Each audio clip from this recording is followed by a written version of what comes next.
अब क्योंकि ना ज्ञानी जो है वेद नहीं जानता, ईश्वर को नहीं जानता, तहजीब से बात नहीं करता, माता पिता का आदर नहीं करता, गुरु का आदर नहीं, वो अज्ञानी है, वेद नहीं जानता। अब जो ये अज्ञानी है वही बालक तो बालक के समान है, चाहे 100 साल का हो 200 साल का हो जाए, वो अज्ञानी माना जाएगा।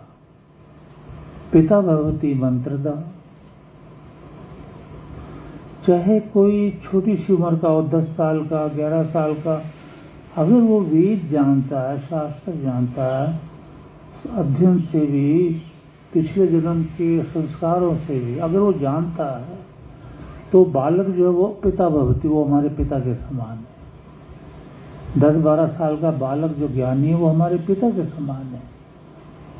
और जो 100 साल का वृद्ध भी है लेकिन उसको वेद शास्त्र या संतों के पास बैठकर ज्ञान नहीं लिया है, तो वो बालक है, वो बड़ा नहीं है कि बड़ा आदमी है।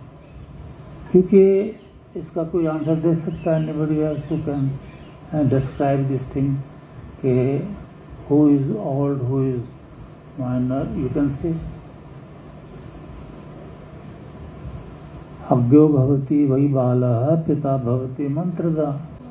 ज्ञान से वृद्ध होते हुआ जाता कि आपके पास वेद शास्त्र का ज्ञान ही नहीं, फिर देखो ना, ज्ञान से ज्ञान उभरता है, निकलता है। अगर आपने वेद सुने हैं, शास्त्र सुने हैं, तो भी आप ज्ञानी नहीं कहलाओगे। ईश्वर कहता है अगर आपने तपस्या की है,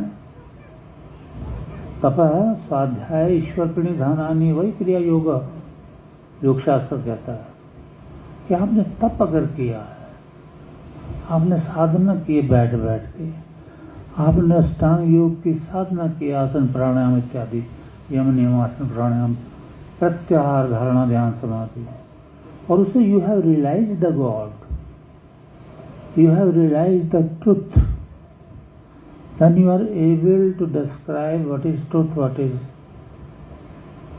and false. Otherwise you are not able.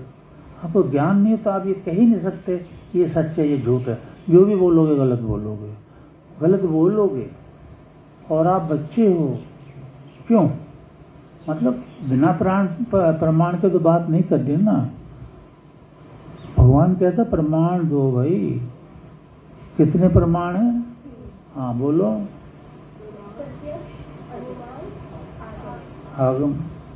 आगम में वेद है।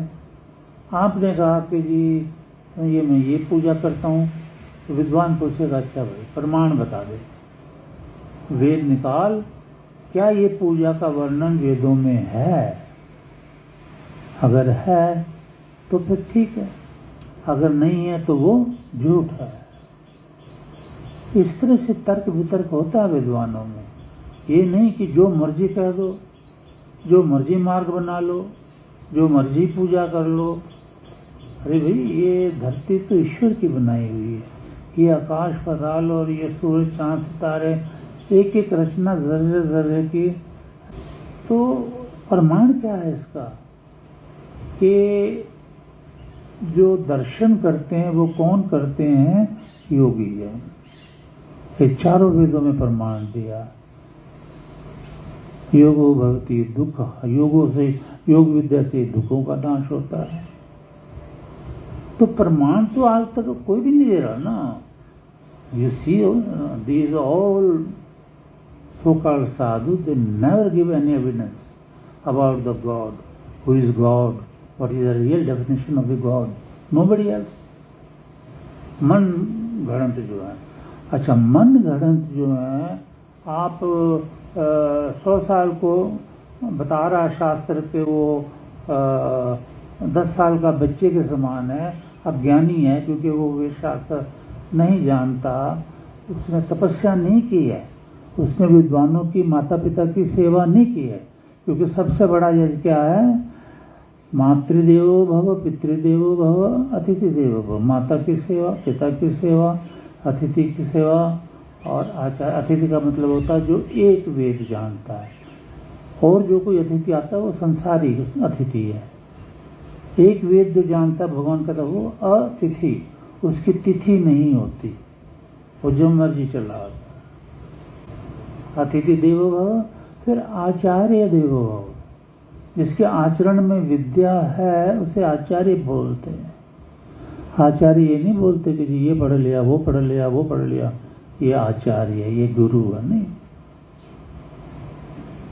आज ये वेद में जो शब्द यूज किए गए, आचार्य, विद्वान, विद्वान मतलब वेद धातु से वेद जानने वाला, तो विद्वान ये सैव देव, वेद जानने वाले को विद्वान बोलते हैं, देव बोलते हैं। अच्छा, वेद न जानने से हमने कितने देवता बना लिए, किस किस देवता की हम पूजा करते हैं। तो मेरा प्रश्न ही रह जाएगा, आप बताओ कि जब हम विद्या को नहीं जानते, तपस्या नहीं करते, तो हम बालक क्यों कहलाते हैं, चाहे 100 साल क्यों? हम अज्ञानी क्यों कहलाते हैं, चाहे 100 साल क्यों? और एक 10 साल का बच्चा अगर he has realized the truth and he has studied under the shelter of a learned acharya of the Vedas, why he is called learned? Why 100 साल का पुरुष भी, लेडी भी आकर उसको मत्था टेकती है, ऐसा वेद बोलते हैं। आज ना बोलते हो कोई परवाह नहीं, वेद जो बोल रहे हैं सच बोल रहे हैं, क्योंकि वो ईश्वरी वाणी है। वो कह रहे 10 साल के बच्चे को मत्था टेको, अगर वो वेद का ज्ञाता है, पिछले जन्मों की तपस्या, इस तपस्या से उसने ईश्वर को रियलाइज किया, बस वो विद्वान है। आज ऐसे विद्वानों के पास तो कोई जाता ही नहीं है, मन गढ़ा। अच्छा, तो फिर मेरा प्रश्न यही है कि जो भगवान ने रास्ता एक ही बताया आर्य का, और उस मार्ग पर चलने के लिए कहा कि आर्य वह हैं जो वेद विद्या जानते हैं, दोनों टाइम हवन करते हैं, विद्वानों के पास जाके यज्ञ करते हैं, श्रुतम तप, वेद सुनकर तप के पूंजी हासिल करते हैं, वो तपस्वी कहलाते हैं, तो वो विद्वान है। और जो इस लाइन पे, क्योंकि 3 लोग तो ऐसे ही बीते हैं, सत्युग द्वापर त्रेता द्वापर, कि सबको चारों वेद, 6 शास्त्र भी नहीं थे उस समय, कोई पुस्तक ही नहीं थी संसार में, मुंह भी मुंह जुबानी याद होते थे। तो वो लोग ऋषि मुनि जो हमारे मंत्र दृष्टा हैं, वो हमें ज्ञान दे गए हैं। आज हमने मंत्र दृष्टा ऋषियों के ज्ञान को परे फेंक दिया, वो स्वार्थ के कारण, कि भाई स्वार्थ है कि हमने ये मार्ग बनाया, आप इसकी पूजा करो और पैसे डालते जाओ, और पता नहीं क्या क्या ठगते हैं। इंग्लिश में मैंने किताब जो लिखी है उसमें पढ़ना चाहिए कि कोई भूत नहीं होता, कोई वो क्या बोलते हैं शादी का मंगली, ये वो प्रमाण दे के बताएं कि ये सब झूठ है, पाखंड है, से परे हो जाओ। और ये किताब भी बड़ी प्रसिद्ध हुई है, जैसे अन्य प्रसिद्ध हुई, ये डिवाइन क्या वेदा डिवाइन लाइट पार्ट 1, 5 तक लिखे हैं, 5 पार्ट लिखे मैंने। वो ईश्वर ने लिखवा है, मैंने नहीं, गुरु ने लिखवा है। लेकिन आज पाखंड क्यों चल रहा है? जब अंधेरा आएगा तो दिखता ही कुछ नहीं है। अब ये अज्ञान का अंधेरा चल रहा है तो सच दिखता ही नहीं है। जब उजाला आएगा तो अंधेरा भाग जाएगा। जब वेद के ज्ञान का प्रकाश होगा बुद्धि में, धियो नः प्रचोदयात्, मेरी बुद्धि में ज्ञान का प्रकाश हो जाए प्रभु, तो ज्ञान का प्रकाश हो जाएगा तो अज्ञान का तो नाश हो जाएगा। क्योंकि ज्ञान के प्रकाश के आगे अज्ञान नहीं टिकता। अज्ञान अब इसलिए टिक रहा है कि संसार में वेद विद्या का पतन हो चुका है। कृष्ण महाराज वेद विद्या पे चले, श्री राम वेद विद्या पे, राजे महाराजे, पांडव, दुनिया सारी न निरग्नि। शास्त्र कहते हैं कोई निरग्नि तो था ही नहीं घर, कि कहीं अग्निहोत्र ना होता हो, यज्ञ ना होता हो, ऐसे कीर्तन ना होते हो। एक ही उदाहरण मैं बता रहा हूँ, आपको याद रखो कि जब भरत शत्रुघ्न अयोध्या में प्रवेश करने लगे, अपने ननिहाल से आ रहे थे, उनको लेने गया था सारथी, क्योंकि महाराज दशरथ का निधन हो गया था और उनको बताना नहीं था कि वही निधन हो गया है। गुरु वशिष्ठ ने ये आज्ञा कर दी थी। तो आप लोगों ने कई बार सुना, फिर सुनो, फिर याद कर लो, ये सत्य बातें। हम तो मनुष्य मन गढ़ंत झूठ बातें सुनकर और उनको वाह वाह करते चले जाते हैं। अरे सत्य बात सुनकर वाह वाह करो चाहे ना करो, लेकिन आपने सत्य अंदर प्रवेश हो गया है, आप जीवात्मा अंदर बैठे हुए हो, आप शरीर नहीं हो। तो जीवात्मा ने सत्य ग्रहण कर लिया। अगर सत्य सुना, झूठ सुना तो झूठ ग्रहण कर लिया। सत्य का जो फल है वो सुख है, झूठ का जो फल है वो दुख है। आज नानक दुखिया सब संसार है, क्योंकि सत्य से परे हो गए। सत्य तो सिर्फ एक ही बताया याज्ञवल्क्य ने कि वेद वाणी, उसका ज्ञान ही कहीं कहीं कहीं कहीं सत्य, जैसे नकल टीपते हैं ना, वो जा रहा है, लेकिन ओरिजिनल तो वेद ही है।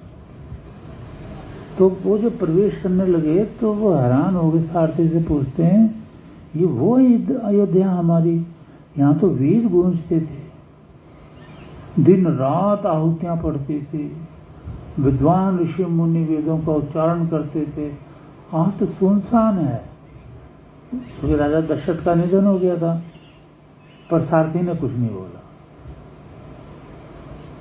तो यानी भरत राजा वो हैरान हो रहे हैं कि हमारी अयोध्या में विद्वान किधर गए जो वेद बोलते थे रोजाना, और इतनी आहुतियां गूंजती थी, स्वाहा स्वाहा। पर आज कहीं भी स्वाहा नहीं गूंजता, किसी को कोई ऑब्जेक्शन ही नहीं है कि स्वाहा क्यों नहीं गूंजता भाई। स्वाहा का अर्थ है अमानत में खयानत नहीं करना। आज आप अपनी अमानत के किसी को दे जाओ, फौरन तहस नहस कर दे जाओ। बहुत कम ना के बराबर है जो आपको वैसे का वैसे ही दे दें।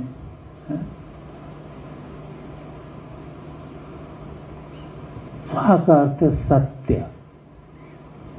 सत्य समझ में आएगा तो आहुतियां पड़ेंगी तब। सत्य के मैंने 7 अर्थ लिखाए हैं। हाँ, कुछ और याद है आपको?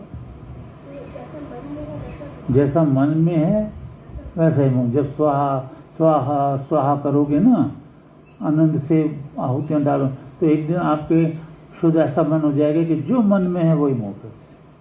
अदरवाइज क्या ठिकाना है उनकी बात जुबान का है, मन में कुछ और जुबान पे कुछ। अदरवाइज तो ये हो रहा है। तो स्वाहा से लोग नफरत करते हैं, बताओ। तो स्वाहा आपसे नफरत करने लगा, कैसे? हाँ, वो 2/23 है ना, यजुर्वेद 2/23 मंत्र कहता है, ऐ मनुष्य तुमने मेरे यज्ञ छोड़ दिए, मैंने भी तुम्हें दुख देने के लिए छोड़ दिया। दुनिया को पता ही नहीं कि भगवान ने हमें छोड़ दिया। जहाँ यज्ञ हो रहे हैं वहीं हरियाली है। आप हरियाली बना के बताओ। आप 1 करोड़ देवता की पूजा कर लो या किसी एक मनगढ़ंत भगवान की पूजा कर लो, और फिर कहो आके मेरे को बड़ी शांति है, मेरे पास धन भी है, बच्चे भी हैं, सब है, लेकिन साथ में शांति है। सब कुछ हो सकता है, शांति नहीं, क्योंकि शांति तो ईश्वर की भक्ति से होती है, और वो ईश्वर की भक्ति बिना विद्वान आचार्य की नहीं होती। तो मैं प्रश्न कर रहा था ना कि भाई आप बच्चे क्यों कहलाते हो, आप माइनर क्यों कहलाते हो?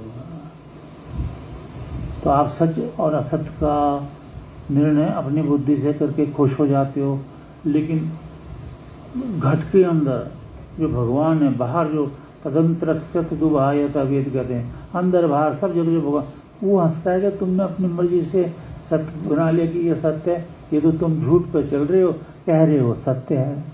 ऐसा क्यों होता है बोलो? देखो लिंक किया करो, आंसर आपके पास है। हाँ नहीं, देखो बेटा याद कर लो, याद करोगे बूंद बूंद से घड़ा भर जाता है, आप विद्वान हो जाओगे।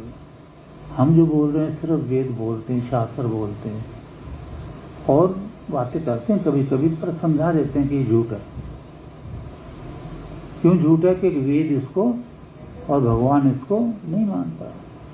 लेकिन असली बात क्या है कि भी आपने अपने मन से सब कुछ पूजा पाठ बना ली कि हमारी बुद्धि और शरीर किससे बना? बोलो, जड़ प्रकृति से। ये शरीर और मन और बुद्धि ये भगवान ने हमें जो दी है, 12 इंद्रियां, 5 ज्ञान इंद्रिय, 5 कर्म इंद्रिय, मन और बुद्धि, ये और ये पिंड सारा किससे बना है? उपादान कारण कौन है? प्रकृति, जड़ प्रकृति, जिसमें दोष है। प्रकृति किसको कहते हैं? भगवान कहता है प्रकृति क्या है? रजस तमस सत्य साम्यावस्था प्रकृति। इसमें रजोगुण है प्रकृति में, सतोगुण है, तमोगुण है, ये है प्रकृति।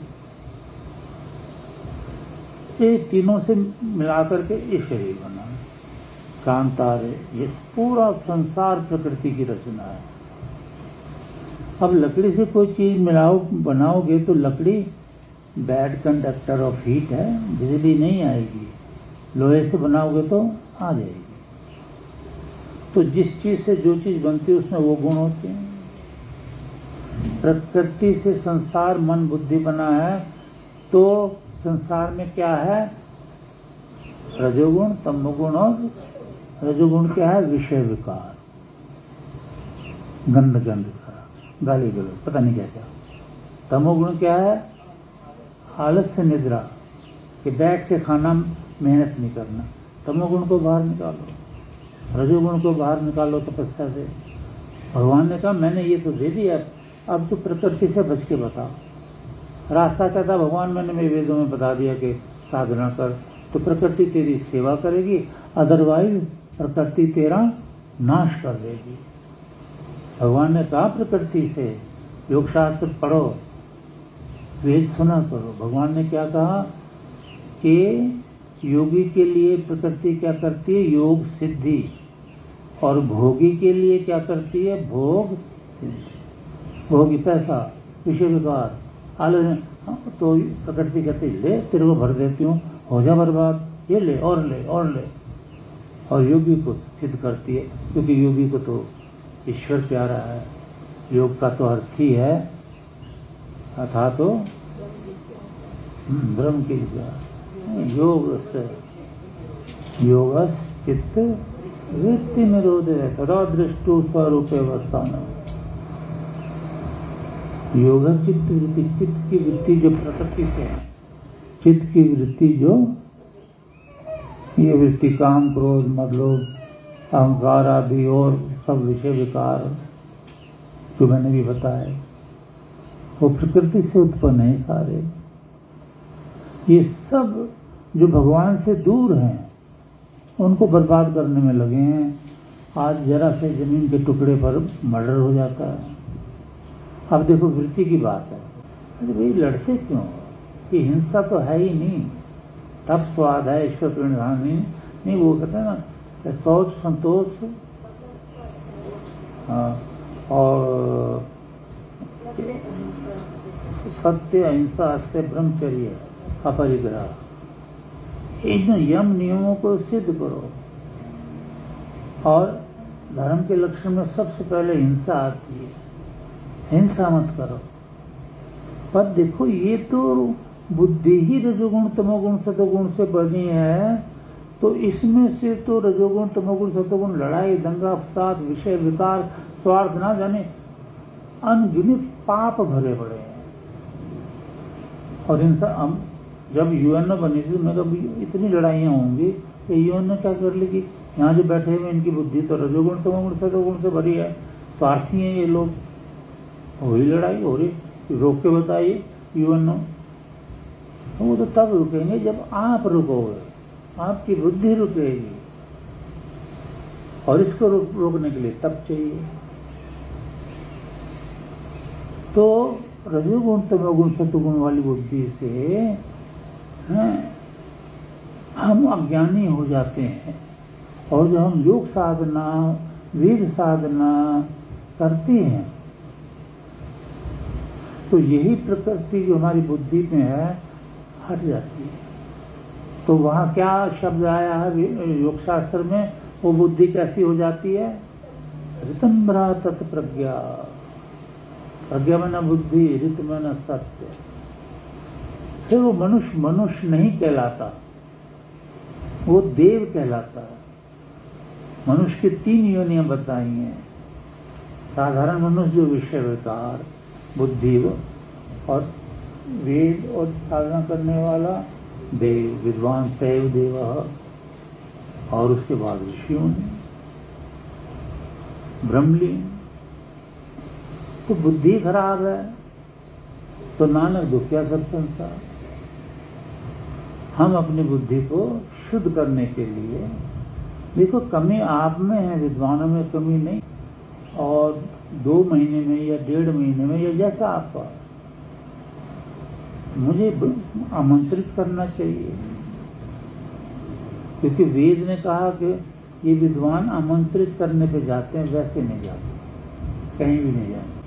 कैसा कुएं के पास जाता है, कोई कुआं उठ करके पैसे के पास चला जाएगा। ये इच्छा हम लोगों में, ऋषि मुनि तपस्वी योगी समाधि पुरुषों में नहीं होती है। वो तो गुरु को मनाना पड़ता है कि आप आइए।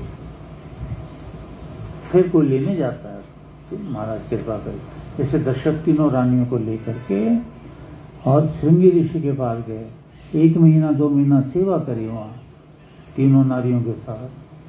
फिर कहीं अरदास करी कि मेरे महलों में चलो महाराज, हम आपकी सेवा करना चाहते हैं, उपदेश कीजिए हमें। तो श्रृंगी ऋषि गए, तभी उनको पुत्रेष्टि यज्ञ कराया और 4 पुत्रों की प्राप्ति हुई उनको। तो ये तो आप लोगों का काम है। याद रखो, भगवान ने ये वचन कहे हैं वेदों में, जिस दिन योगी की आंखें मिच गई, सत्य भी मिच जाएगा। फिर आप सत्य नहीं सुन पाओगे। 100 काल साधुओं से झूठी झूठी कथाएं कथाएं कथाएं, हा हा ही हु, यही सुन पाओगे। परिपश्यति वही देव। अतिथिम का अर्थ ही गुरु आचार्य विद्वान होता है उस मंत्र में, कि अगर उनका दर्शन हो गया तो पाप भी दूर, और आपने हवन किया नहीं किया सब हो गया, दर्शन मात्र से। तो वही दर्शन मात्र से ही हो गया, कुछ करना ही नहीं पड़ा। हाँ, तो ये अथर्ववेद कहता है कि वो अगर तपस्वी हैं, अगर वेद के ज्ञाता हैं, अगर शास्त्रों के ज्ञाता हैं, अगर स्किल तपस्या करते हैं, अगर, तो वो अतिथि हैं, वो योगी हैं। उनका दर्शन करने से सारे पाप नाश। अब देखो, उस दृष्टि से बिरले कोई दर्शन करता है। आम दृष्टि से दर्शन करते हैं, तो आम के लिए तो कृष्ण महाराज भी कह रहे हैं, हे अर्जुन तू मुझे इन आंखों से देख नहीं। तो आज कृष्ण महाराज का वजूद नहीं है, तो आज दर्शन करके कृष्ण महाराज को कौन देख सकता है? जब वो शरीर में थे तब कह रहे हैं वो, अर्जुन तू मुझे इन चमड़े की आंखों से देख नहीं सकता। योगी योग बल की आंखों से, बंद आंखों से। तो गीता तो दुनिया पढ़ती है, अर्थ कौन जानता है? भाव कौन जानता बताओ? Who knows? जो उस स्टैंडर्ड तक पहुंच गया है कि व्यास मुनि के द्वारा लिखित गीता भगवत गीता है, कृष्ण महाराज ने नहीं बोली है गीता, ये व्यास मुनि ने लिखी है। और इसके 18 अध्याय महाभारत में है। व्यास मुनि ने महाभारत ग्रंथ लिखा है, उसी में गीता के 18 अध्याय हैं। कृष्ण महाराज ने कोई गीता नहीं बोली है, परंतु व्यास मुनि ने अपने महाभारत में इस तरह से इन 18 अध्यायों को पेश किया है कि मानो वो कृष्ण महाराज बोल रहे हैं, मानो। तो कितनी बड़ी बात है। आज दुनिया को इस राह का कहाँ पता है। हमने लिखा है भगवान का नाम लेके भाष्य गीता पर 4 पार्ट में। मैं भगवान की लीला पर हैरान हूँ, अपनी पे नहीं, क्योंकि जो ख्याति देता है वो भगवान देता है, यश भी देता है। आप उसके हो जाओ वो आपका हो जाएगा, आप उससे दूर चले जाओ वो आपसे दूर चला जाएगा। आजकल तो दूरी बना रखी है, उसको उसके वेदों को तो कोई देखता ही नहीं, तो वो आपको क्यों देखे। ईश्वर है, ईशावास्यम सर्वम यस्मिन् जगत्याम जगत। यजुर्वेद बोल रहा है वो कण कण में है बाबा। ईशावास्यम इदम है ना, ये जगत, जगत के कण कण में है वो, उसको ईश्वर कहते हैं। एक जगह खड़ा हो वो ईश्वर नहीं है। तो गुरु का दर्शन जो है, ऐसे गुरु का दर्शन पापों का नाश करता। देखो देखने की ख्वाहिशें खत्म हो जाती हैं। इसलिए गृहस्थी को साधना करनी चाहिए, ये ईश्वर की 4 वेदों में आज्ञा है और ऋषियों की 6 शास्त्रों में आज्ञा है, उपनिषदों में आज्ञा है कि भक्ति के बिना आपको सुख नहीं मिल सकता। आपको भक्ति करनी, लेकिन कौन सी भक्ति? जो ईश्वर ने बताई है। आदमियों ने जो बताई है वो भक्ति नहीं हो सकती, क्योंकि आदमियों की जो मन बुद्धि है वो रजोगुण, तमोगुण, सतोगुण से भरी पड़ी है, गलत सब है। तो भगवान को, गुरु को इस स्थिति में जब आप आ जाओगे तो न भगवान आपसे दूर है और न आचार्य, क्योंकि वो ओमनी प्रेजेंट है, दोनों हर जगह है। इसका प्रमाण वेद में भी है, योग शास्त्र में भी है कि वो ऋषि अपने अनगिनत शरीर बना लेता है, और इसका प्रमाण आप संगत में भी है। यहाँ जो है ईश्वर की वाणी नहीं सुनते। अच्छा नहीं सुनते तो देखो शोकाल संत क्या कहते हैं आपको, अरे सब बेकार, सब बेकार, छोड़ दो, भगवान की भक्ति करो, ये माया किसी काम की नहीं है। ईश्वर क्या कहता है, अगर तुम्हारे पास माया नहीं है, धन नहीं है, परिवार नहीं, तो तुम भक्ति कर ही नहीं सकते। ईश्वर आशीर्वाद दे रहा है, वेदों में श्याम पति हो रही है ना, फिर कहीं कह रहा मेरे से मांगो पैसा, यज्ञ में मांगो मैं तुम्हें दूंगा, और दे रहा है। पर यज्ञ में उसकी स्थिति को कोई समझ नहीं। आज किसको क्या पता यज्ञ क्या होता है? आप लोगों को भी अभी खास पता नहीं कि यज्ञ क्या होता है, और चलो मेहनत बड़ी अच्छी है। देखो ये अब आई हैं, वो एक ही लाइन गा सका, कोई बात नहीं, एक भी काफी है कि आज सतगुरु का बड़ा अच्छा भजन है, वैराग का है, लेकिन इसका मतलब ये नहीं है कि भाई कुटुंब कबीला छोड़ना, बिल्कुल नहीं छोड़ना। हाँ ये ध्यान रखना है, आखिर में सब छूट जाता है, वो बात अलग है। इसलिए कुटुंब कबीले में रहकर ही कुर्वन्ने, ये ईश्वर कह रहा, कुर्वन्ने वे कर्माणि, कुटुंब कबीले में रहते ही कर्म करते करते भगवान की भक्ति करो। और वो रास्ता योगी जन बताते हैं, ऋषि बताते हैं आपको, और मैंने बताया आपको, उस तरह से करो। घर नहीं छोड़ना है, घर तो बिरला छोड़ता है जब आखिरी स्टेज आती है, वैराग्य की, वैराग्य। फिर ये अच्छा भजन है ज्ञान के लिए। इसमें क्या ज्ञान छुपा मैं बताऊं, तेन त्यक्तेन भुंजीता, त्याग पूर्वक भोग भोगो, सोना चांदी रुपया पैसा ग्रस्त त्याग, त्याग पूर्वक क्या बताया भगवान ने, युंजते मनो तो युंजते विपराजिता, मन और बुद्धि चित्त तो भगवान को, गुरु को दो, मन बुद्धि, हाथ पैरों से घर के काम करो, मेहनत की कमाई करो, है अब आप भजन करो भगवान के और लंगोटी पहन के या कुछ पहन के साधु बन के जटाएं बढ़ा ली, सब कुछ कर लिया और टूटा लगाते हैं और हमें दुनिया की कोई तो परवाह नहीं। तो भगवान कहता जल्दी मरेगा। भगवान अथर्ववेद में है ना, तूने खाना खाया या खाने ने तुझे खा लिया है? पंचोदनम और ब्रह्मोदनम। पंचोदनम ये शरीर का भोजन, ब्रह्मोदनम ये भोजन आप ले रहे हैं ज्ञान ब्रह्म का। ये ज्ञान भी चाहिए और ये ज्ञान भी चाहिए, वो तो उभयम सा दोनों साथ साथ हैं। लोग तो बस पैसा पैसा पैसा पैसा इसमें चल रहे हैं और बर्बाद होते जा रहे हैं। परिवार के परिवार बर्बाद हो गए। मोह मत करो, इसी ने तो बेड़ा गर्क किया। ये प्रकृति के गुण नहीं करना, मोह करना, प्रेम करना ईश्वर का गुण। तो प्रेम आत्मा से होता है, शरीर से नहीं। मैं शरीर के बारे में वेदों की नकल करके अमेरिका ये इंग्लैंड सब ने पोइट्रियां लिखी हैं, नकल वेदों की है। बिकॉज क्यों बोलो क्यों? हाँ ज्ञान दिए, बिना ज्ञान नहीं होता। और उस विलियम वर्ड्सवर्थ तो कौन है, क्या लिख दिया? He that loves a rosy cheek and a coral lips admires. He that loves, कि जो इनसे प्यार करता है लेडीज के या पुरुष के, he that loves a rosy cheek and a coral lips admires, and from star-like eyes seek fuel to maintain his fire.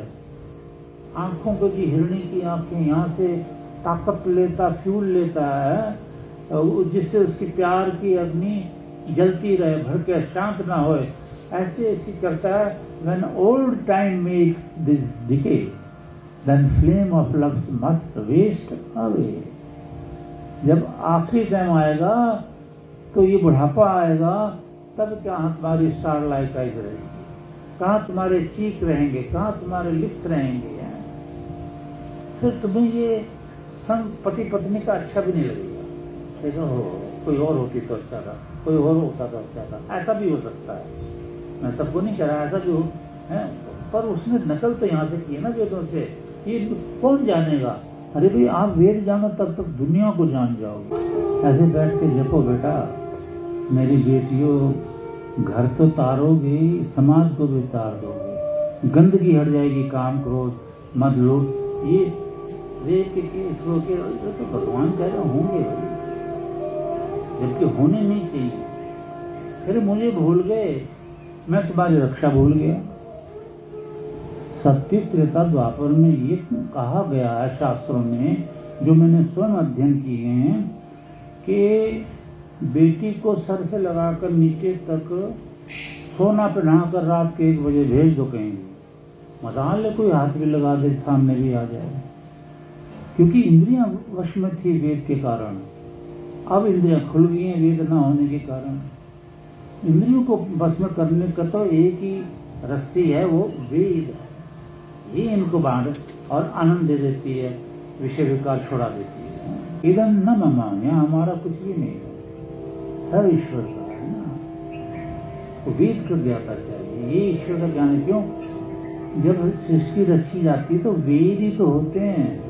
वहाँ ना तो कोई आदमी ज्ञानी होता, ना कोई नारी ज्ञानी होता। हम सब वहाँ मूर्ख, कुछ नहीं पता, खाने का भी नहीं पता, पीने का भी नहीं पता, संतानों का भी कुछ, किसी मतलब ABCD का नहीं पता।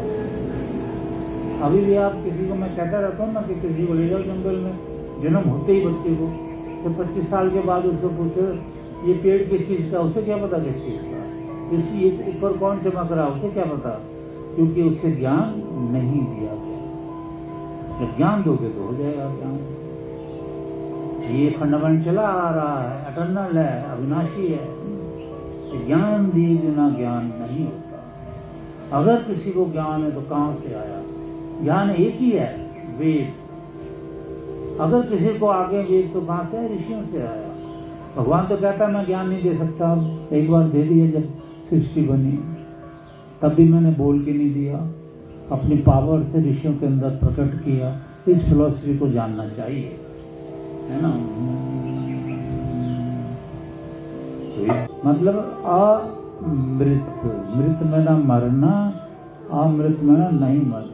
ये वेद वाणी ईश्वर के समान अजर अमर अविनाशी है, क्योंकि ईश्वर से निकली। तो अगली सृष्टि जब बनेगी प्रलय के बाद, तो ये वेद वाणी ऐसी की ऐसी ही होगी, ये मरती नहीं है। लेकिन आज साधुओं ने, संतों ने, जिन्होंने भी जो लिखा जाए, प्रलय में जरा भी नहीं है, खत्म, तब खत्म। नेक्स्ट में तो किसी को भी नहीं पता चलेगा, मेरा भी नहीं पता चलेगा कि राम कृष्ण जो भी हुए पांडव, कोई पता नहीं। नई सृष्टि बनेगी, इस सृष्टि में जो तर गए सो तर गए, बाकी बच्ची जीवात्मा नई सृष्टि में फिर जन्म लेंगी कर्मों अनुसार। पाप किया है तो कुत्ता, बिल्ली, गाय, भैंस, मगरमच्छ जो भी, पुण्य किया है तो विद्वानों के, योगियों के कुल में पैदा होके वेद की भक्ति फिर शुरू करेंगे। ये कि मरते नहीं है, ये जो आपने सुन लिया ना, ये संस्कार कभी नहीं जाएंगे।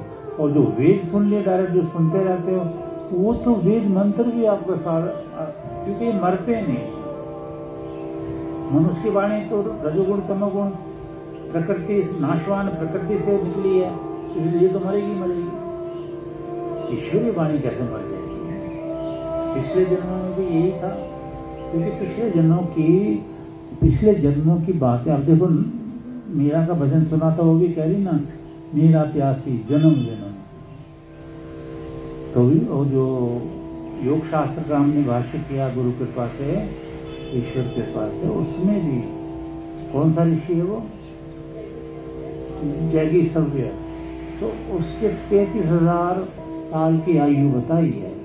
आपको सुनना है कैसे इस आयु में 100 वर्ष ये मर गए, अगले जन्म में फिर योगियों के कुल में 100 वर्ष ये फिर मर गए।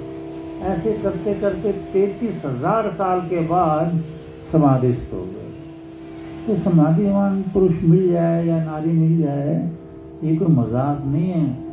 वो तो मिलकर भी नहीं है, मैंने लिखा जाए आत्मिक उद्गार में कि वो तो मिलकर भी उसी को मिलते हैं जो मिलना चाहते हैं। और ये चाहना जो है सच है या झूठ है, ये ईश्वर और योगी ही जानते हैं। खुद इंसान भी नहीं जानता कि मेरी चाहना सत्य है या झूठ है, नहीं जानता। उसे तो फिर सत्य गुरु ही समझाता है, ईश्वर तो बोल नहीं सकते, क्योंकि वो तो निराकार है। अभी देखो, श्री राम ने माता की पिता की सेवा करी, चारों भाइयों ने करी, ऐसा कोई भी मतलब पांडव कोई ऐसा हुआ ही नहीं पिछले युगों में जिन्होंने माता पिता गुरु के लिए प्राण तक न त्याग दिए, कोई हुआ ही नहीं। वही थे। अब तो कोई जानता भी नहीं गुरु क्या होता है, जानने में वक्त लगेगा। जब जान जाओगे तो आप ईश्वर को भी जान जाओगे, क्योंकि गुरु परमेश्वर एक को जान, ज्योतिष भावे तो परमान। ये गुरुवाणी का वचन है, ये अलग अलग नहीं है। अब ये समझना आप लोगों के बस में है कि आपका मन किधर को जा रहा है, संसार में या भक्ति में। संसार में गया तो भी बेड़ा गर्क। ऋग्वेद का कौन सा मंत्र है वो, 13 या 3/1 आता ना उसमें। हाँ, 11, 3, 31 और अथर्व, कि अगर तुम भक्ति करोगे तो भी मरोगे, और अगर तुम माया माया माया संसार की भौतिकवाद में चलोगे सिर्फ, तो भी मरोगे, बेड़ा गर्क होगा। वो कहते दोनों साथ साथ भौतिकवाद में भी तरक्की करो और आध्यात्मिक वाद में भी तरक्की करो, यानी धन भी कमाओ मेहनत से और ईश्वर के लिए समय निकालो। जब जब समय निकलता है फिर तुम पार उतर जाओगे। मैंने कई बार समझाया, समझने की कोशिश करो। आज कोई साधु बैठे हैं, मान लो हम कहेंगे कबीर साहब ने ये कहा, तुलसी साहब ने ये कहा है, उन्होंने ये कहा, लेकिन पहले जमाने में क्या बोलते थे? वेदों में ईश्वर ने ये कहा, वेदों में ईश्वर ने ये साधु संत थे ही। तो अब भगवान की बनाई हर चीज को हमने स्वीकार किया है कि जी पपीता बड़ा अच्छा फल है, एप्पल है, ये है, घी है, दूध है, ये मकान है। तो लेकिन भगवान के बनाए जो भक्ति के रास्ते को लालच में छोड़ा, प्रकृति से बने पदार्थों में हमारी वृत्ति चली गई। ये संगीत कितना मधुर होता है। यही जब गंदे उसमें बचता आजकल फिल्मों में तो थोड़ा अटपटा सा लगता है, विद्वानों को तो लगता है। तो हम ऐश्वर्य इंद्रियों की ओर ये नहीं सोचते सब कुछ देन ईश्वर की है। तो जिसका दिया उसका उधार करके जब दुनिया छोड़ोगे तो बड़े पछताना पड़ता है। बड़ी घटिया योनियां हैं जिसमें ईश्वर फेंकता है, जैसे खुजली वाले कुत्ते भी हैं और न जाने क्या। ये वेद में है, कौन से अध्याय में है? 39वें अध्याय में, कि कैसा इंसान किस किस योनि में जाता है। यजुर्वेद में इंसानों की बात हम नहीं मानते, ईश्वर की बात मानते। विद्वानों की भी वही बात मानते जो ईश्वर ने कही। यही सत्य है। इस सत्य को जो भी छोड़ रहा है आज वो भक्ति करके भी मचल रहा है, परेशान हो रहा है, चिंता हो रही है, पैसे भी होकर, परिवार भी होकर, नींद नहीं आती है, चैन नहीं आता है। जिसको माँ की ममता मिल गई ना और वो भगवान को मांगता है, कर जाए। बताओ क्यों?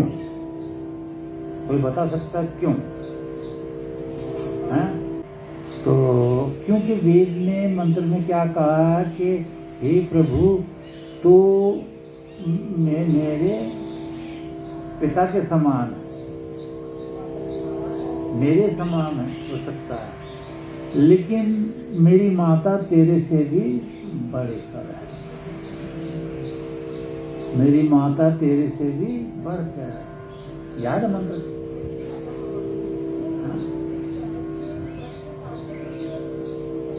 267 तांगे ऋग्वेद में। तो ये देखो है माँ की ममता, क्या ममता है। तो कहता ना कि भाई क्या जरूरत है भक्ति की, तो इसमें भगवान ने मुझसे लिखवाया इसका। तो अब मान लिया अगर भक्ति नहीं हो, रचना ना हो, कोई कहता ना क्या जरूरत पड़ी थी ईश्वर को। हमें तो रोज पढ़ते हैं ना क्वेश्चन, हम तो आंसर देते रहते हैं vedmandir.com पर। तो कहीं ये भी लिखा हमें भगवान को क्या पड़ी थी कि सृष्टि रच दी है। तो वो दिमाग में रहता है। तो देखो भगवान ने क्या लिखवाया। तो स्तुति उसके गुण गाए जा रहे हैं कि तेरे बिना कुछ ब्रह्म विभिन्नम सर्वम मिथ्या। तो क्या समझते आप? यज्ञ प्रतिष्ठिता है। वे कृष्ण महाराज भी कह रहे हैं प्रमाण में कि वहां तो ईश्वर प्रत्यक्ष है। यहाँ ईश्वर दो तरह से, बाहर भी और अंदर। दुनिया की सूरत पत्थर से होती। क्या क्या सुना हुआ कथा ये वो। हम जिसके बारे में गाते हैं, अगर वेद नहीं जानते तो उसके बारे में गाते हैं जिसको ईश्वर ने बनाया, उसकी महिमा गाते हैं जिसको ईश्वर ने बनाया। तो क्या ईश्वर खुश होगा? वो तो कह रहा है मैं खुश नहीं होता। माम अच्छी, तुम मेरा दिया हुआ खाते हो। माम श्रृणोति, मेरे कान इंद्रियां देकर सुख उठाते हो। और माम अमनवत, मुझे ही भूल जाते हो। सत्यम वदामि, मैं सत्य बोलता हूँ तो मैं नष्ट कर दूंगा। आज पता नहीं क्या क्या हो रहा दुनिया में। इतनी बात। अब देखो 3 ही दुख बताए भगवान ने और ऋषियों ने भी 3 ही। आदि भौतिक, आदि दैविक, आध्यात्मिक। आदि भौतिक है शरीर के कष्ट, बुखार होना, बीमारियां होना, ये वो जो भी। आदि दैविक में ना देव का इसमें जड़ देवता आते हैं। उनकी पूजा नहीं होती। जैसे धरती देवता है क्योंकि हमें रहने को देती है। देव का ये भी डेफिनेशन है ना, या ददाती स देव, जो हमें कुछ देता है तो वो देव है। धरती रहने को देती है, तो और सूरज रोशनी देता, हम जिंदा रहते हैं। हवा हमें, मतलब सारे देवता हैं, जड़ हैं, पर इनकी पूजा नहीं होती। तो ये देव हैं, तो देवों द्वारा दुख नहीं होना चाहिए। अब धरती भी दुख दे रही है, क्या अर्थक्वेक आ गया जी, कितने आ रहे हैं। और आदि भौतिक आदि देवी आध्यात्मिक तापा राम राज ये कहू न व्यापा। वो क्या हो गया भाई, उस राज में क्या हो गया था। सतयुग से द्वापर में क्या हुआ कि ये हल्लन ये नहीं आए, बाढ़ नहीं आई, पानी ने प्रकोप नहीं किया, वायु ने तूफान नहीं लाया, वो क्या हो गया। और अब क्यों आ रहे हैं, हम गलत रास्ते पे आ गए। हम भगवान की भक्ति नहीं, हम अपने द्वारा बनाए हुए भगवानों की भक्ति कर रहे हैं। ईश्वर जो स्वयंभू है, इसको कोई बना नहीं सकता। स्वयंभू का अर्थ स्वयं अपने आप उसने बनाया होगा अपने आप को, पर उसे तो कोई नहीं बना सकता, उसके कोई माता पिता नहीं है। हम उस ईश्वर की भक्ति नहीं कर रहे, तो इसलिए ये सारे दुख आ रहे हैं, आते ही रहेंगे, देखते जाना। मैं तो 50 साल से बोले जा रहा हूँ, ये दुख बढ़ते जाएंगे, कम नहीं होंगे। ये जो तूफान आ रहे हैं, और भी जो एडमिनिस्ट्रेशन गलत होता जा रहा है। एडमिनिस्ट्रेशन गलत नहीं, मतलब संभाला नहीं जा रहा, ऐसे ऐसे चोर डाकू लुटेरे पता नहीं क्या क्या हो गया है। ये सब ईश्वर की भक्ति न करने के कारण। अदरवाइज एक देश होता है, उससे राजा होता है, उसकी प्रजा होती है, प्रजा की रक्षा के लिए वो आर्मी बनाता है, पुलिस बनाता है।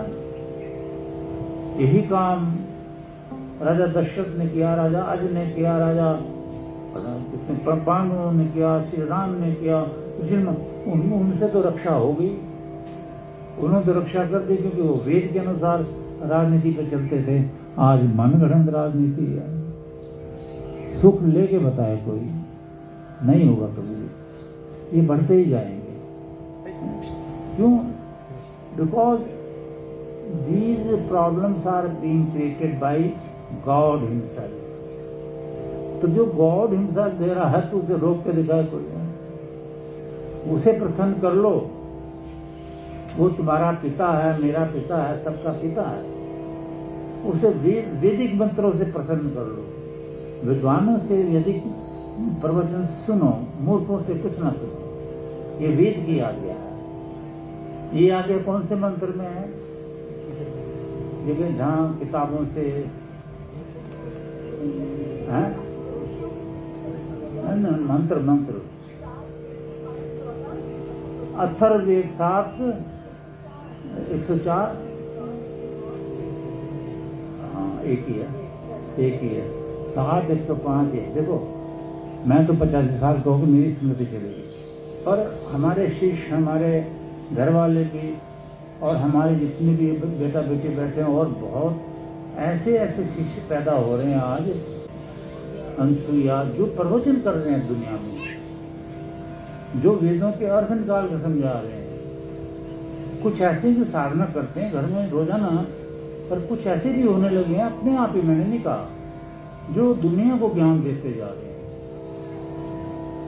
और इस तरह ज्ञान बढ़ता जा रहा है। अभी तो ये वेदों की भाषा है, इसलिए इसको मैं एक्सप्लेन करता रहता हूँ। जगमग जगमग का ये नहीं कि बत्तियां जला दी, बिजली के बल्ब, और ये बिजली के बल्ब क्या है, ये तो खत्म हो जाते हैं ना, फूट जाते हैं, टूट जाते हैं। वो देखो भगवान का बल्ब जल रहा, सूरज चांद, कोई रिपेयर करी किसी ने आज तक उसकी, चल रहे हैं। ये हर शय में तो omni प्रेजेंट है। अब देखो दूसरा क्या है कि मैंने कल ही गाया था, पता परसों ये भजन, तो ये तुझ आगे तेज रचना कुछ भी नहीं, इसका पहले अब सीधे वेदों से लिखे हैं। इसको कोई नहीं समझ पाएगा जब तक न समझा है। बाकी जो लिखते समझ में आ जाएगा आपको, क्योंकि आदमी की बुद्धि से निकले हैं। ये तो ब्रह्म ब्रह्म की रचना है, क्योंकि वो साक्षात होकर समझाता है ऐसे लिखो ऐसे लिखो है। कभी सोचो देखो, ऐसे घड़ी बैठ करके कभी विद्वानों के पास ईश्वर के बारे में, सिर्फ ईश्वर या आचार्य या ईश्वर, दो की आज्ञा भगवान ने दी, तीसरी की तो बात ही नहीं करी भगवान ने। और करैक्टर अच्छा होना चाहिए, इंद्रियां संयम करो भगवान का नाम ले लेकर। वैसे ये इंद्रियां किसी की भी संयम में नहीं होती। ये जितने बड़े बड़े महात्मा अपने आप को कहते हैं, कई जेल में बंद हैं और कई जेल में बंद होने का काम कर रहे हैं, उनका उजागर है, पता नहीं चल पा रहा। जब पता चलेगा वो भी जेल में जाएंगे। ये ऋषि मुनियों का मार्ग, ये इंद्रिय संयम का मार्ग, ये माता बहन बेटियों का रिश्ता बनाने वाला मार्ग, ये बदतमीजियों का मार्ग थोड़ी है। तो ऐसे जब सुनोगे और वेद मंत्रों से उसकी आहुतियां डालोगे, वो आपका उपकार करेगा, वो आपका साथी है। भगवान ने दो ही साथी बनाए हैं, दोनों को ही आज समझने में इंसान गड़बड़ है। बुद्धि इधर उधर फिरती है, इधर अभ्यास ऐसा कर लिया है। एक आपका साथी ईश्वर है, एक आपका साथी योगी है, इसके अलावा आपका साथी कोई नहीं। आप पुण्य तो कमा सकते हो यहाँ परिवार के साथ, लेकिन अकेले आए हैं अकेले जाएंगे। लेकिन फिर भी भगवान कह रहा है पूर्वन्य भी है, कर्म करो, परिवार के साथ उनका भला करो, प्यार करो, मेहनत की कमाई करो, साथ में भगवान का नाम लो। ये सारी शिक्षाएं वेद की हैं, आदमियों की नहीं है। आदमी तो कहता है माया ठगनी है, पैसे हमें चढ़ा दो और तुम कंगले होकर के भक्ति करो। ये ईश्वरी है, विद्वान ही है जो कहता है श्याम पति हो रही नाम। वेद में भगवान कहता है तुम धन के मालिक हो, तुम्हारे ग्रस्त में सोना चांदी हीरे जवाहरात हो, जैसे राम के पास थे, कृष्ण महाराज। और भक्ति भी थी, ऐसी भक्ति जो आप भी नहीं कर रहे। उनके पास तो आपसे ज्यादा धन था। भक्ति चाहिए, भक्ति भी चाहिए, धन भी चाहिए, मेहनत भी चाहिए, इनके लिए साधना चाहिए। साधना से इंद्रियां वश में होती हैं। अभी देखो जब प्रलय का समय होता है, तो ये प्रलय का मैंने वर्णन किया भगवान का नाम लेके। जब देखो जहाँ चाहा है वहां रहा है। इस एक यज्ञ की कीमत कठोपनिषद के ऋषि ने क्या कही है कि 3 लोग बेचकर भी पैसा दोगे ना गुरु को, ये कीमत नहीं है। इतना मूल्य भी, क्योंकि ये आपके साथ जाएगा, आपकी रक्षा करेगा और अनंत सुख देगा। जैसे आयु यज्ञ कल्पनाम, जैसे आयु बढ़ेगी, वित्त यज्ञ कल्पताम, वित्त धन बढ़ेगा, स्व यज्ञ कल्पताम सुख बढ़ेगा। तो तरीका चाहिए, ये तरीका रिझाने का, समझाने समझने का, यज्ञ का। तो मेरा मतलब ये है कि ईश्वर देखभाल करता है गुरु की, गुरु ईश्वर की तरफ लगा रहता है, ईश्वर गुरु की देखभाल करता है, आप लोगों की देखभाल करता है। अगर आपका हृदय पवित्र हो जाए, संशय रहित हो जाए, 5 ज्ञानेंद्रियां, 5 कर्मेंद्रियां, मन और बुद्धि वश में आ जाए, उससे पहले भी रक्षा करता है आपकी, उससे पहले भी सुनता है, गुरु कृपा रहे ना। ये रास्ते वेदों के हैं और आज आदमी ने अपने अपने रास्ते बना लिए। अब क्या किया जाए? देखो ये वेद वाणी सुन रहे हो आप, अभी तक आगे भी वेद ही सुनोगे। ये आपके अब आपके पास आ गई है ये, अगर श्रद्धा से सुनिए ना। भगवान ने कहा शुद्धम तप, सुनना तप है। श्रुतेन मां विराधसी, सुनना मत छोड़ देना। ये अथर्ववेद का वाक्य है कि वेद सुनना करना छोड़। ये वेदों में कहा है कि जो वेद का विद्वान अगर आपके सामने आ जाता है, तो मैं अपने आप को नहीं कह रहा हूं, मैं तो एक फंडामेंटल सुना रहा हूं आपको, तो मनुष्य की और ये जो शिष्य की बुद्धि जो है वो एकदम घबरा जानी चाहिए। एक फंडामेंटल सुना रहा हूं आपको। थर थर कांपना चाहिए और उस कंपते को हटाने के लिए दंडवत प्रणाम किया जाए। तो आज कोई भी नहीं जानता कि वेद विद्वान क्या होते क्या नहीं होते, दंडवत क्या होता क्या नहीं होता। तो फिर वेद क्या? वेद सुनकर तो वैसे ही अलर्ट होना चाहिए कि साक्षात हम ईश्वर को सुन रहे हैं, और कहीं ये सौभाग्य हो ही नहीं सकता। क्या कह रहे हैं कि हम जी सत्संग में गए थे, भगवान का सत्संग करके आए? नो, ईश्वर कहता नहीं करके आए। क्या मेरे वेद सुने थे? क्या मेरी स्तुति जैसे सुबह से चल रही है, भगवान ये है, भगवान ये है, भगवान ये है, और सत्य चल रही है? क्या ये सुनी थी वहां? किसी विद्वान से सुनी थी? नहीं। तो फिर मेरी स्तुति कैसी होगी? ये वेद के वाक्य हैं, बाकी मैं नहीं जानता, मैं तो आपको वेद सुना रहा हूँ। तो ये वेद सुन रहे हो आप, क्योंकि मेरा हृदय कांपता था, तो आवाज निकलती है, तो मैं आपको सुना देता हूँ। जब संसार बनता है तो सबसे पहले पृथ्वी पर ये ऋग्वेद ही आता, जिसका पहला मंत्र है ये जो आप सुन रहे हो भागशाली।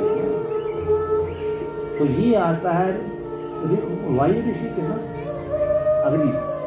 अग्नि ऋषि के हृदय में ईश्वर स्थापित करता है ये पूरा ऋग्वेद। तो इसने कहा अग्नि मीले, हे मैं परमेश्वर की इच्छा, अग्नि मन ईश्वर, ईड़े में ना इच्छा, मैं परमेश्वर की इच्छा करता हूँ। यानी भगवान ने कहा संसार में जाते ही सबसे पहली इच्छा आपकी ईश्वर प्राप्ति होना चाहिए, यही तुम्हारा ध्येय है। पर आते ही काम, क्रोध, मद, लोभ, अहंकार, निंदा, द्वेष, चुगली, विषय विकार, गाली गलौज, स्वार्थ, पता नहीं ये प्रकृति के कितने अवगुण हैं जो जीव एकदम अपने अंदर ले लेता है। परंतु 7वां मंत्र 129 अध्याय का यही कहता है कि ऋषियों ने, तपस्वियों ने जब देखा हाय भगवान ने तो पहला वेद प्रकट कर दिया, क्योंकि जीवात्माएं होती हैं वो तो मृत नहीं होती ना, तो हम जाएं पृथ्वी पे और सबसे पहले अपने मन को रोक लें। ये मन ही शैतान है। अगर मन को हमने रोक लिया तो हमारी इच्छा ईश्वर पे चली जाएगी। नहीं तो ये मन तो ऐसी विषय विकारों में घूमता है। तो मन जीते जब जीते, ऐसा किसी ने कहा, बड़ा अच्छा है, पर वेद में नहीं है ये। तो वेद में तो ये है जो मैं सुना रहा हूँ कि अग्नि मीले, अब लंबा समय नहीं है, ईश्वर की इच्छा करनी है, मेहनत की कमाई करनी है, परिवार पालना है, ईश्वर की इच्छा करनी है। हमारे 2 ही बच्चों ने, शिष्यों ने आके ये व्यक्ति मुझे कही जो, और आज तक किसी ने, उन 2 बच्चों ने ये मुझे कहा महाराज जी काम करो, कैन नहीं लेने दिया, छूट नहीं रहा। फिर मैंने समझाया बेटा ऐसी चीजें, बाकी तो लेना देना ही नहीं, काम करो मद लोभ अहंकार से। पर उन्होंने बड़ा हैरान, और उनकी स्थिति भी अच्छी है, साधना की बहुत बड़ी, क्योंकि वो कंट्रोल करने में लगे हुए हैं। उन्होंने मुझे कहा, तो तुलसीदास ने श्री राम से कह दिया, जबकि श्री राम उस वक्त थे ही नहीं, तो जा चुके थे। पर जो इसको इस्तेमाल ले, पर जब गुरु अच्छा होता तो फिर वो बोलता, सामवेद का आखिरी मंत्र याद है, स्वस्ति न इंद्रुभ्यश्रवाः स्वस्ति न विश्ववेदाः स्वस्ति न अरिष्टनेमिः। यहाँ है इष्ट, गौर से सुनो, यहाँ क्या है, जो अधिकारी हैं वो सुनो कि यहाँ क्या शब्द है, इष्ट, अरिष्टनेमिः। इष्ट कौन है यहाँ? भगवान। कि मेरा इष्ट जो है वो अरिष्ट, मतलब बीमारियों से, परेशानियों से सबसे अलग है। तो लोग किसी को भी इस्तेमाल लेते हैं लोग किसी को भी इस्तेमाल लेते हैं यार, पेड़ों को भी, पौधों को भी, न जाने किसी। ईश्वर वो निराकार ब्रह्म, सामवेद का ये आखिरी मंत्र है, और आप सब जानते हो, बोलो जो जो जानता है इसको। ओम स्वस्ति न इंद्रो बृहस्पतिर्वाह स्वस्ति न पूषा विश्ववेदाः स्वस्ति नस्तारक्षयो अरिष्टनेमिः स्वस्ति नो बृहस्पतिर्दधातु स्वस्ति नो बृहस्पतिर्दधातु। स्वस्ति में नो का यहाँ नह बन जाता है। तो हमें ईश्वर बृहस्पति में महान वेदों का स्वामी, महान परमेश्वर स्वस्ति में हम पे सुखों की वर्षा करो। क्यों क्यों शिवाल का स्वस्ति में है। हाँ बृहस्पति इंद्रो ईश्वर ईश्वर बृहस्पति सब बृहस्पति सबसे श्रवा में ना सुना, सबसे बड़ा सामवेद मैंने सुना अपने गुरु से, इसलिए स्वस्ति न मेरे पे सुखों की वर्षा करो, क्योंकि मैंने अपने गुरु से वेद सुना, सामवेद सुना। चारों वेदों ने आपको समझाया है कि दुनिया में ना तो आपका भगवान सहारा है ना कोई सहारा। देखो भगवान ही कह रहा है मैं नहीं। सामवेद का दूसरा तीसरा मंत्र है ना, क्या है वो, देव मनुष्य जने, वो तो कह रहा है देव के द्वारा मनुष्य पर मैं कृपा करता हूँ, इन विद्वानों के द्वारा, गुरुजनों के द्वारा। मैं डायरेक्ट कृपा तो करता ही नहीं। देखो वेद तो कह ही रहा है तेरे नाम रोशनी, तेरे नाम का सिमरन करूं, अदरवाइज मैं कुछ भी नहीं पा सकता। क्योंकि ते गिरा मुझे अगर सिमरन नहीं करूंगा तो ते गिरा तेरी जो वेदवाणी मुझे समझ ही नहीं आएगी क्या है, इसलिए सिमरन करूंगा। आप सिमरन करते हो तभी आपको कुछ नहीं, ज्यादा ही ज्यादा कुछ वेद के बारे में समझ में आने लगा, क्योंकि सिमरन करते हो और आहुतियां डालते हो। ये आप में ऐसा भगवान की कृपा का आशीर्वाद प्राप्त हुआ है जो बिरले याद किसी से प्राप्त होता है कि आप आहुतियां डालते हो। आर्य समाज भी ये कहती हम तो हफ्ते में एक बार डालते हैं, और आप प्रतिदिन और दोनों टाइम। यही ईश्वर कह रहा है। ईश्वर हफ्ते में एक बार थोड़ी कह रहा है, वो तो कह रहा दोषावस्था यानी सुबह और शाम, धीरे धीरे प्रतिदिन रोज डालो और सुबह और शाम डालो। माया का इतना प्रकोप है, जब गुरु की बात का कोई बुरा मानेगा तो वो खता ही खाएगा। वो तो साफ साफ ज्ञान दे रहे हैं कि आप माया से निकलो, फंसे पड़े हो, आप कर्तव्य मत छोड़ो।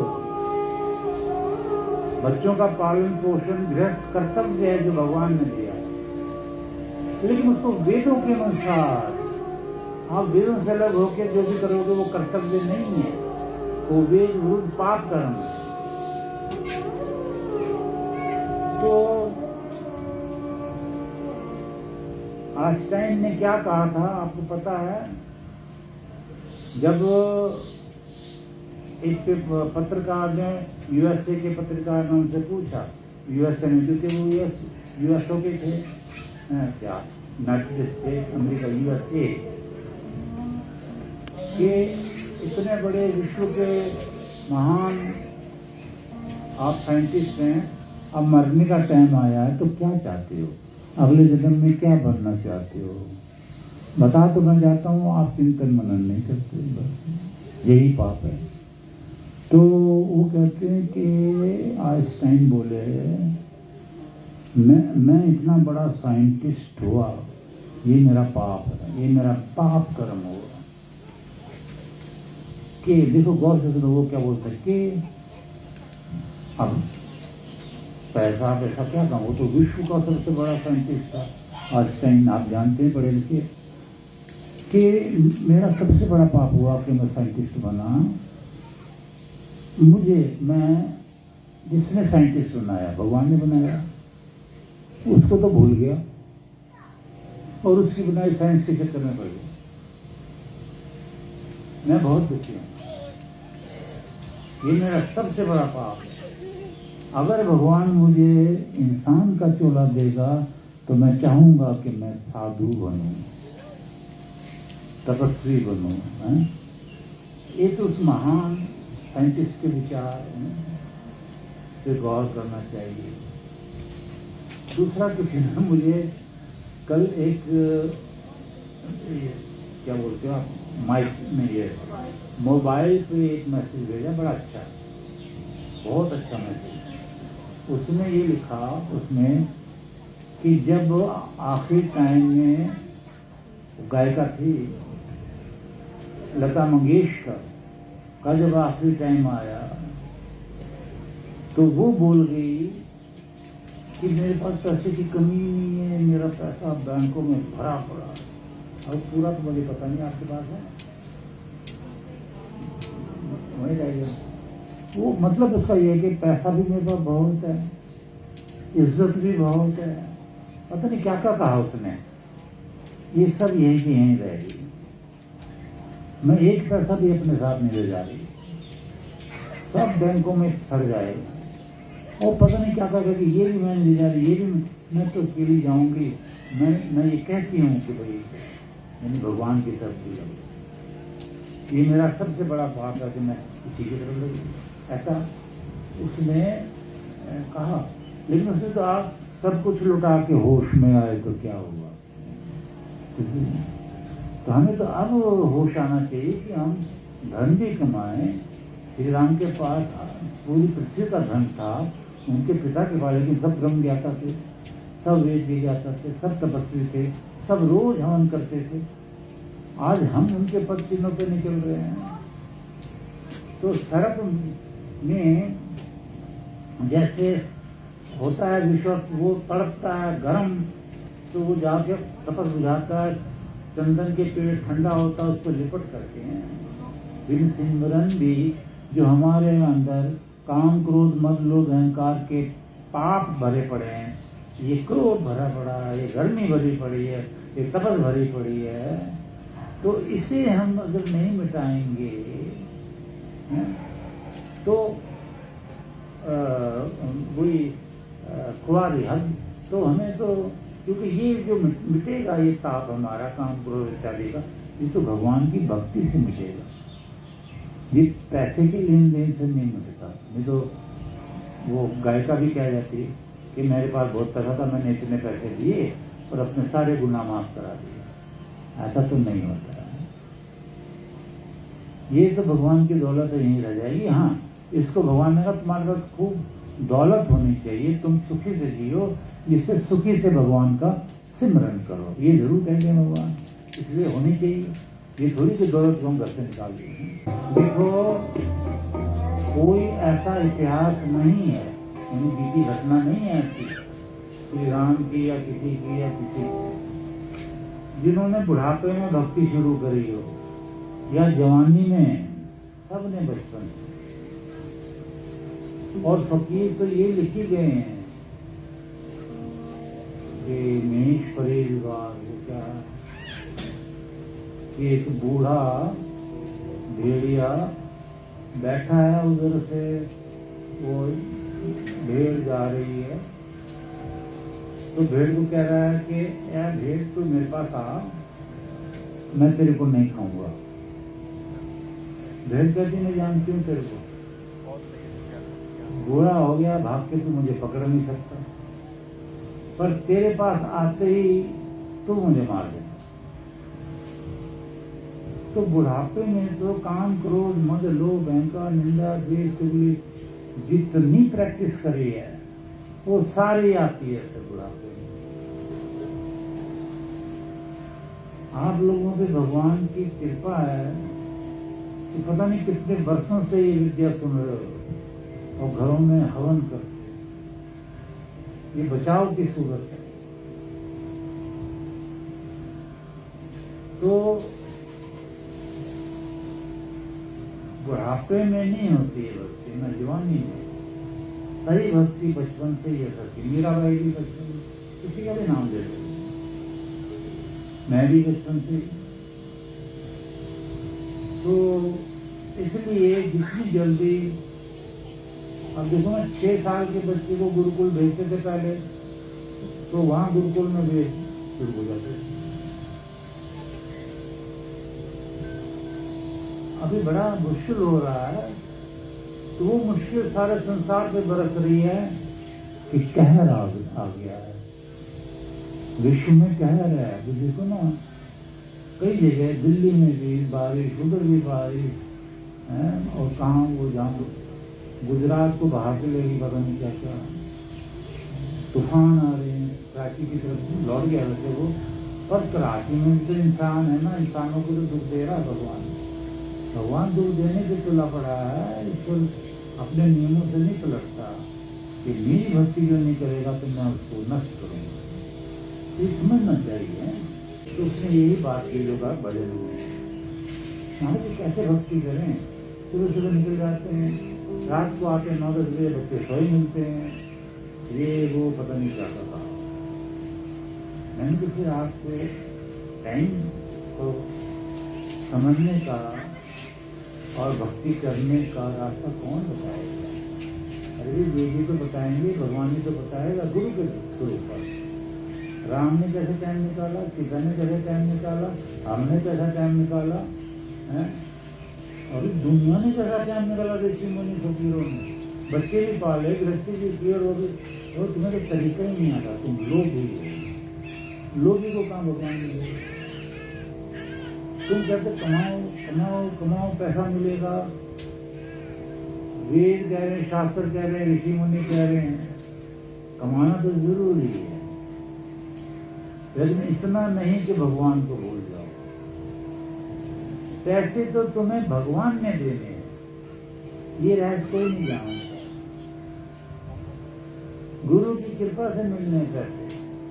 तुम कहते हम कमाते हैं, हमारी मेहनत, अरे मेहनत तो करनी है, लेकिन वो कमाई तुम्हें सुख दे तुम्हारे। अब रावण के पास भी कमाई थी, भ्रष्टाचार के पास भी थी, कौरवों के पास भी थी, किसका बताओ, औरंगजेब के पास भी थी, धन सबको मार दिया ना उस धन ने, बर्बाद कर दिया, खानदान खत्म कर दिया। ऐसे पता नहीं लाखों का खानदान खराब कर दिया ये धन, लेकिन वही धन राम को सुख दे गया, दशरथ को सुख दे गया, हरिश्चंद्र को सुख दे गया, वही धन था। तो उन्होंने भगवान की भक्ति की, तो धन तो भगवान का है, तो उसकी जब आप आराधना करोगे गुरु के पास से, वो तो तुम्हें धन देगा, लेगा कितना चाहिए, और उधर तुम्हारी जो इच्छाओं को शांत करता जाएगा। शांत करने में जो आनंद है वो गैदरिंग में नहीं है, ये सोचना है ना, ये समझना है। देखो ये सेवा सेवा सेवा, तो देव पूजा संगतिकरण दानेषु इति यज्ञ, इसको यज्ञ बोलते हैं। कोई देव की पूजा करता है, माता पिता तिथि गुरु का सत्कार करता है, और देव पूजा संगतिकरण, विद्वान के साथ बैठकर वेदों को सुनता है, दानेषु दान करता है, दान में बहुत कुछ है, तो वो सेवा है। जो ऋषि के उपमन्यु शिष्य हुए हैं, ये इतनी बड़ी बात है हमारे इस पृथ्वी पर कि उसने ना गुरु से दीक्षा ली, ना गुरु के पास बैठ के वेद सुने, और न ही कोई आहुतियां। गुरु ने जब वो दीक्षा लेने आया तो यही कहा, गौओं की सेवा करो, ये मेरी गौएं हैं कुछ, जब 1000 हो जाएंगी ना, तब तक तुम्हें जंगल में जाना है, इनको चराना है, शाम को लाना है, बस। ना वन में बैठेगा, ना यज्ञ में बैठेगा, ना सत्संग में बैठेगा, कहीं नहीं बैठेगा, उसको वनों में ज्ञान हो गया। वो देव जो आए वेदों की, उनका आपको गुरु ने दीक्षा नहीं दी, हम देते हैं। तूने इस महर्षि की इतनी सेवा करी, गाय की और दरबार की भी सेवा, तो हम देते हैं तुझे दीक्षा। सायकाल जब गायत्री आके पहुंचा तो गुरु ने चेहरा देखते बता दिया, तुझे तो दीक्षा नहीं, ज्ञान, तुझे तो ज्ञान मिल गया। कहाँ से मिला? बताया उसने कि 5 देव यानी देवता देव जो है वेदों के वहाँ प्रकट हुए और मुझे ज्ञान दिया कि तूने गुरु की बड़ी सेवा की है, हम तुझे ज्ञान देते हैं। उसने गले लगा लिया ऋषि ने कि बेटा तेरी सेवा बिल्कुल पवित्र शुद्ध, न संशय न भ्रम कि मैंने इतनी सेवा कर दी, मैंने उतनी सेवा कर दी, मैंने ये किया, मैंने वो किया। सेवा तो वो होती है कि धन दान की महिमा, धन दान का लेखा न चंद्रमा को मालूम न सूरज ने देखा। दिन के उजाले में देखा तो सूरज नहीं देख पाया कि क्या दान किया, रात्रि में देखा तो चंद्रमा ने देख पाया कि क्या दान किया। ये तो सब गुप्त होता है, इसमें अहंकार नहीं है। तो सेवा से उतर गया। देखो मैं जब तक दीक्षा नहीं दूंगा तो उतरेगा नहीं तो पास। फिर दूसरी दीक्षा दी, गले लगाया। अब उसकी सेवा तो करता वो इतने साल, लेकिन अहंकार में, अभिमान में, संशय भरम में यही कहता, देखो शिष्यों को बिठा के गुरु जी ज्ञान देते हैं और मुझे वो कहते हैं ये कर। शिष्यों को बिठा कर ये दीक्षा दी और मेरे को दीक्षा ही तक नहीं दी। तो वो तो इंसान नरकगामी होता है, यानी दुखों का पहाड़ उस पर टूटता है। तो इसलिए मैं कहता हूँ गुरु को कोई नहीं जाने। भगवान ने वेदों में कहा योगी ईश्वर को जानता है, ईश्वर योगी को जानता है, बाकी कोई न ईश्वर को जानता है न योगी को जानता है। कोई ये कहे कि हम अपने गुरु को जानते हैं, वो गलत बोल रहा है। अगर जान गए तो फिर तो ब्रह्म जान गए। तो धीरे धीरे रे मना धीरे सब कुछ